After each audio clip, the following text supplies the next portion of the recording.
بسم الله الرحمن الرحيم. അസ്സലാമു അലൈക്കും വറഹ്മത്തുള്ളാഹി. സ്നേഹമുള്ളവരെ, അല്ലാഹുവിൻ്റെ റസൂൽ സ്വല്ലല്ലാഹു അലൈഹി വസല്ലം തങ്ങളുടെ ജീവിതകാലത്ത് വളരെ ക്ഷാമം പിടിച്ച ഒരു സമയത്തുണ്ടായ യുദ്ധമാണ് തബൂക്ക് യുദ്ധം. യുദ്ധത്തിന് പറ്റിയ ഒരു സാഹചര്യം ആയിരുന്നില്ല അന്ന്. പക്ഷേ യുദ്ധത്തിന് റസൂലുള്ളാഹി സ്വല്ലല്ലാഹു അലൈഹി വസല്ലം തങ്ങൾ ക്ഷണിച്ചപ്പോൾ പോവുകയല്ലാതെ സ്വഹാബത്തിന് നിർവാഹമുണ്ടായിരുന്നില്ല. ആവശ്യമായ യുദ്ധായുധങ്ങളില്ല, വാഹനങ്ങളില്ല, ഭക്ഷണശേഖരങ്ങളില്ല, സംവിധാനങ്ങളും സൗകര്യങ്ങളും തീരെ ഇല്ലാത്തൊരു സമയത്ത് നടന്ന യുദ്ധം.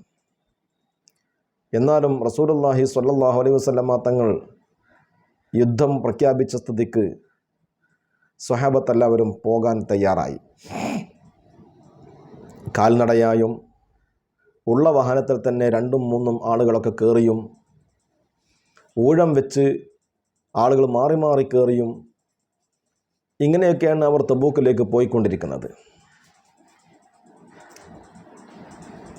വളരെയധികം വിഷമം പിടിച്ച ഒരു യാത്രയായതുകൊണ്ട് പലർക്കും സംഘത്തിൻ്റെ ഒപ്പം എത്തിച്ചേരാൻ കഴിയുന്നില്ല. ആ സമയത്ത് ചിലർ വന്ന് റസൂലുള്ളാഹി സ്വല്ലല്ലാഹു അലൈഹി വസല്ലം തങ്ങളോട് പറയും, നബിയെ, ഇന്ന ആൾ തഖല്ലഫ ഫുലാനുൻ, അയാൾക്ക് എത്താൻ കഴിയുന്നില്ല, പിന്നിലാണ്. റസൂലുള്ളാഹി സ്വല്ലല്ലാഹു അലൈഹി വസല്ലം തങ്ങൾ പറയും, ദഊഹു ഇൻ യകു ഫീഹി ഖൈറുൻ ഫസയുൽഹിഖുഹു അല്ലാഹു ബിക്കും വ ഇൻ യകു ഗൈറ ദാലിക് ഫഖദ് അറാഹകുമുല്ലാഹു മിൻ. അദ്ദേഹത്തെ വിട്ടേക്കൂ, ഖൈറുണ്ട് എങ്കിൽ അദ്ദേഹം നമ്മുടെ അടുക്കലേക്ക് എത്തും, അള്ളാഹു അദ്ദേഹത്തെ നമ്മളിലേക്ക് എത്തിക്കും. അല്ല, ഖൈറല്ല അള്ളാഹു കണക്കാക്കിയത് എങ്കിൽ അദ്ദേഹത്തിൽ നിന്ന് അള്ളാഹു നമുക്ക് റാഹത്ത് നൽകുകയും ചെയ്യും. ഇങ്ങനെ പലവട്ടം ആവർത്തിച്ചു. ആ സമയത്താണ് പ്രമുഖ സ്വഹാബി മഹാനായ അബൂദറുൽ ഗിഫാരി റളിയല്ലാഹു അൻഹുവും യാത്ര ചെയ്ത് ഇങ്ങനെ പിന്നിലേക്ക് വന്നുകൊണ്ടിരിക്കുകയാണ്. അദ്ദേഹത്തിൻ്റെ ഒട്ടകത്തിന് സഞ്ചരിക്കാൻ കഴിയാത്ത ക്ഷീണമുണ്ട്. അതുകൊണ്ട് ഒട്ടകം വളരെ സാവകാശമാണ് നടക്കുന്നത്. ഇത് സ്വഹാബിമാർ നബിയോട് വന്ന് പറഞ്ഞു. അപ്പോഴും നബി സ്വല്ലല്ലാഹു അലൈഹി വസല്ലം തങ്ങൾ നേരത്തെ പറഞ്ഞതുപോലെ പറഞ്ഞു, ദഊഹു, അദ്ദേഹത്തെ വിട്ടേക്കൂ, അദ്ദേഹത്തിന് ഖൈറുണ്ട് എങ്കിൽ അദ്ദേഹത്തെ അള്ളാഹു നമ്മളിലേക്ക് എത്തിക്കും, ഇല്ല എങ്കിൽ അദ്ദേഹത്തിൽ നിന്ന് അള്ളാഹു നമുക്ക് ആശ്വാസം നൽകുകയും ചെയ്യും. ഇങ്ങനെ ആയപ്പോൾ മഹാനായ അബൂദറുൽ ഗിഫാരി റളിയല്ലാഹു അൻഹു ഒട്ടകപ്പുറത്ത് നിന്ന് തൻ്റെ ഭാണ്ഡങ്ങളെല്ലാം എടുത്തു. ഭക്ഷണ സാധനങ്ങളും അങ്ങനെ അത്യാവശ്യം എന്താണോ കരുതിയ സാധനങ്ങളെല്ലാം എടുത്തു. അത് തൻ്റെ ചുമലിൽ വെച്ച് ചുമന്ന് നടക്കാൻ തുടങ്ങി. നടന്ന് അവർ റസൂലുള്ളാഹി സ്വല്ലല്ലാഹു അലൈഹി വസല്ലം തങ്ങളുടെ ഒപ്പം കൂടാൻ വേണ്ടിയുള്ള നടത്തമാണ്. അപ്പോൾ സ്വഹാബിമാരിൽ ചെറു വന്നിട്ട് റസൂലുള്ളാഹി സ്വല്ലല്ലാഹു അലൈഹി വസല്ലം തങ്ങളോട് പറയുകയാണ്, നബിയെ, ഇന്ന ഹാദർ റജുല മാഷിൻ അല ത്വരീഖ്, ഒരാൾ നടന്നു വരുന്നുണ്ട് നബിയെ. റസൂലുള്ളാഹി തങ്ങൾ പറഞ്ഞു, കുൻ അബൂദർ, അത് അബൂദർ ആവാൻ സാധ്യതയുണ്ട്. അടുത്തടുത്ത് വന്നപ്പോൾ അവർക്ക് മനസ്സിലായി അത് അബൂദറുൽ ഗിഫാരി റളിയല്ലാഹു അൻഹു തന്നെയാണ്. യാ റസൂലല്ലാഹ് ഹുവ വല്ലാഹി അബൂദർ, അതെ നബിയെ, അത് അബൂദറുൽ ഗിഫാരി റളിയല്ലാഹു അൻഹു തന്നെയാണ് എന്ന്. ആ സമയത്ത് മഹാനായ റസൂലുള്ളാഹി സ്വല്ലല്ലാഹു അലൈഹി വസല്ലം തങ്ങൾ ഒരു പ്രവചനം നടത്തുകയാണ്. യർഹമുല്ലാഹു അബൂദർ യംശി വഹദഹ് വ യമൂതു വഹദഹ് വ യുബ്അതു വഹദഹ്.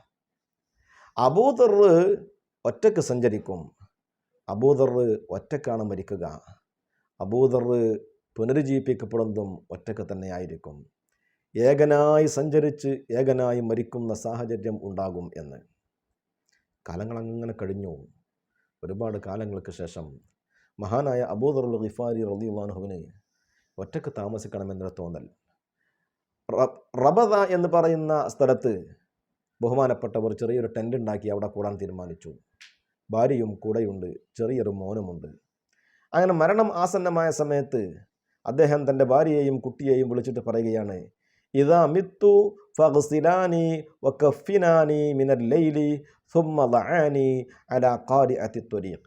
ഞാനെങ്ങാനും മരിക്കുകയാണ് എങ്കിൽ നിങ്ങൾ രണ്ടാളും എന്നെ കുളിപ്പിക്കണം, എൻ്റെ കഫൻ ചെയ്യണം, എന്നിട്ട് മയ്യത്ത് കട്ടിലിൽ റോട്ടിൽ കൊണ്ടുവന്ന് വെക്കണം, വഴിയിൽ കൊണ്ടുവന്ന് വെക്കണം. ഫഅവ്വലു റക്ബിൻ യമുറൂന ബിക്കും ഫഖൂലാ ഹാദാ അബൂദറിൻ.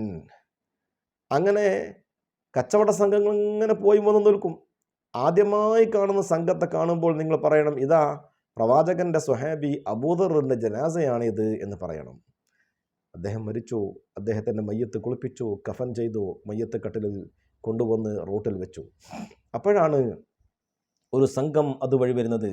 മഹാനായ അബ്ദുല്ലാഹി ഇബ്നു മസ്ഊദ് റളിയല്ലാഹു അൻഹുവിൻ്റെ സംഘമാണ്. ആ സംഘം മഹാനായ അബൂദർ ഗിഫാരി റളിയല്ലാഹു അൻഹുവിൻ്റെ മയ്യത്തിനെ ചവിട്ടി മെതിച്ച് പോകുന്നൊരു സാഹചര്യം അവിടേക്ക് എത്തി. അപ്പോഴേക്കും അബൂദർ ഗിഫാരി റളിയല്ലാഹു അൻഹു കണ്ടു.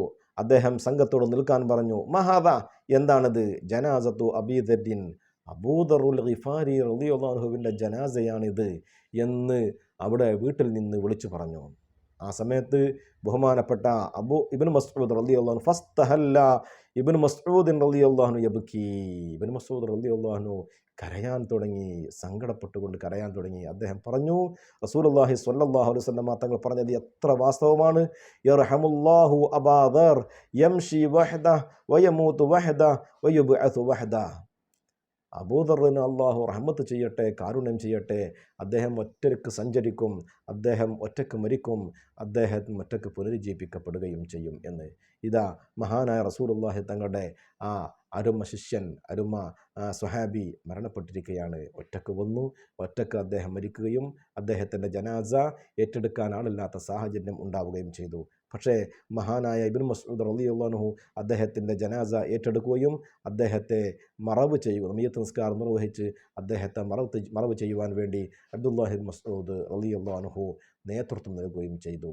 ചരിത്രത്തിൽ വായിക്കാൻ കഴിയുന്ന പ്രവാചകൻ്റെ മറ്റൊരു പ്രവചനം പുലർന്നത് അബൂദറുൽ ഗിഫാരിയുടെ മരണത്തിലൂടെ നമുക്ക് മനസ്സിലാക്കാൻ സാധിക്കുന്നു. അള്ളാഹു നമ്മെ അനുഗ്രഹിക്കട്ടെ. അസ്സലാമു അലൈക്കും വറഹ്മത്തുള്ളാഹി.